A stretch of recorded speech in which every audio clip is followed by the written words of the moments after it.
Question I get asked a lot by new clients coming in, by clients I've had for a while, is how much do I need saved up before I can retire?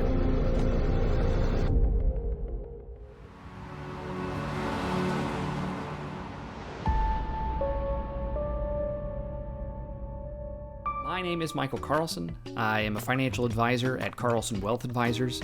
I'm glad you joined me here today. If you want to find out more about me, more about my firm, link to our websites down below in the description of this video. So let's get started. The first thing we need to know in answering this big question is, what's my budget look like in retirement?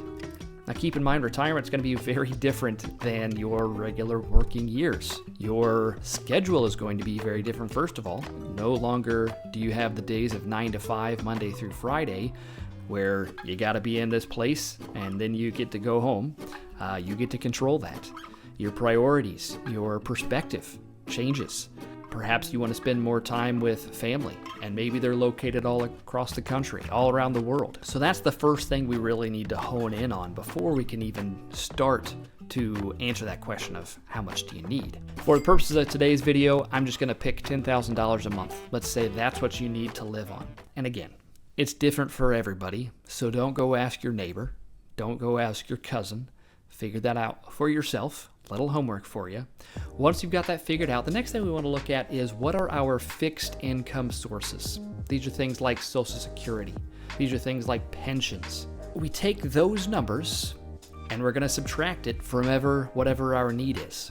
Keep in mind, you do have to pay taxes on some of these dollars, so we'll want to factor that into the equation. So taking the example of our $10,000 monthly budget, let's say you've got a Social Security benefit of $2,500 a month.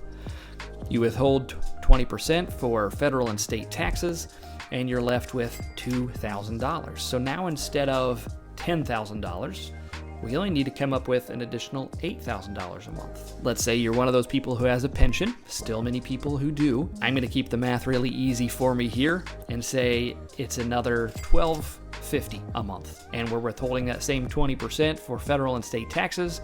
And so that leaves you with $1,000 net that you have to spend each month.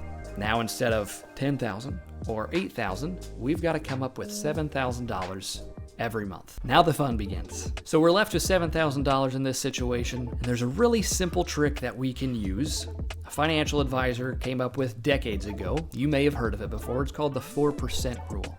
What the 4% rule says is, if you've got an investment portfolio that's got a pretty even mix of stocks and bonds in it, and you're going to live 30 years in retirement, you can safely withdraw 4% of your investments every year for the rest of your life and never run out of money.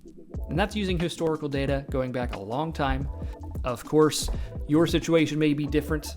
You may have longevity in your family, so maybe you'll live more than 30 years in retirement. If you're retiring earlier than most, that could be the same as well. But let's just stick with that for now.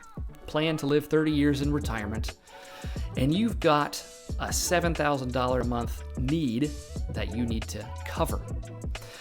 So at that point, it's just math, okay?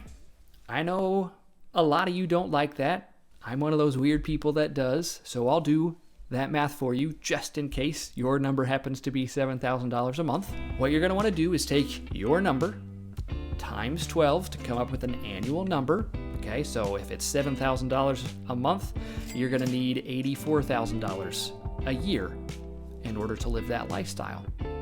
Then you take that annual number, in this case $84,000, divide it by 0.04, which is 4%, and you'll find your number, how much you need to retire. And we get $2.1 million.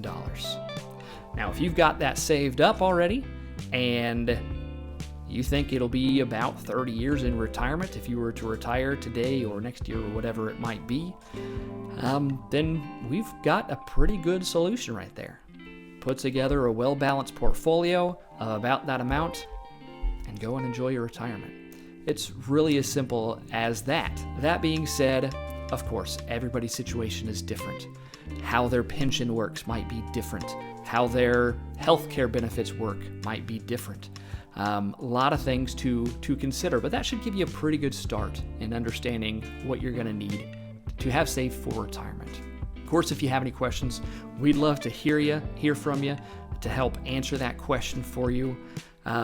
Again, my name is Michael Carlson. Information for me and our firm is going to be in the description below. Thank you so much for joining us today. I hope that was helpful for you, and we'll see you around soon.